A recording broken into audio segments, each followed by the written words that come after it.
Breaking news చూస్తున్నారు. హైదరాబాద్ కుషాయిగూడలో దారుణం చోటు చేసుకుంది. మొన్నటికి మొన్న ఆ ఘటన మర్చిపోకముందే ఇంకొక హత్య హైదరాబాద్ లో కలకలం రేపుతోంది. ఇప్పుడు ఈ వంతు రియల్ ఎస్టేట్ వ్యాపారికి సంబంధించి రియల్ ఎస్టేట్ వ్యాపారిని చంపేశారు గుర్తు తెలియని వ్యక్తులు. మరి ముఖ్యంగా రియల్ ఎస్టేట్ వ్యాపారి శ్రీకాంత్ ను దారుణంగా చంపేసినట్టుగా తెలుస్తోంది ప్రత్యర్థులు. అందరూ చూస్తూ ఉండగానే నడి రోడ్డుపై హత్య జరిగింది. శ్రీకాంత్ ను చంపి పారిపోయారు ఇద్దరు దుండగులు.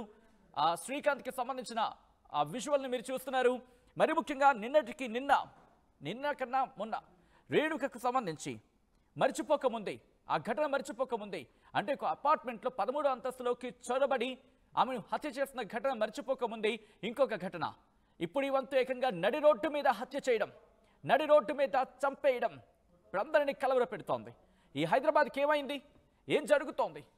రోజు రోజుకి ఎందుకు క్రైమ్ పెరిగిపోతోంది? మరి ముఖ్యంగా ఎక్కడ ఈ ఉన్మాదం ఎందుకు అంత స్థాయికి చేరుకుంటోంది? హత్య జరిగిన విజువల్స్ మీరు చూస్తున్నారు.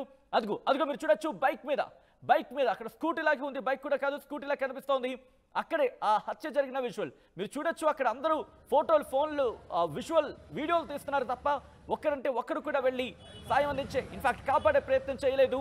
ఒకరంటే ఒక్కరు కూడా మీరు చూడొచ్చు. అదిగో కత్తితో దాడి చేసి ఒక్కసారి ఆ విజువల్ చూద్దాం. అక్కడ అందరూ ఏ అంటున్నారు. ఒక్కసారి ఆడియో చూద్దాం.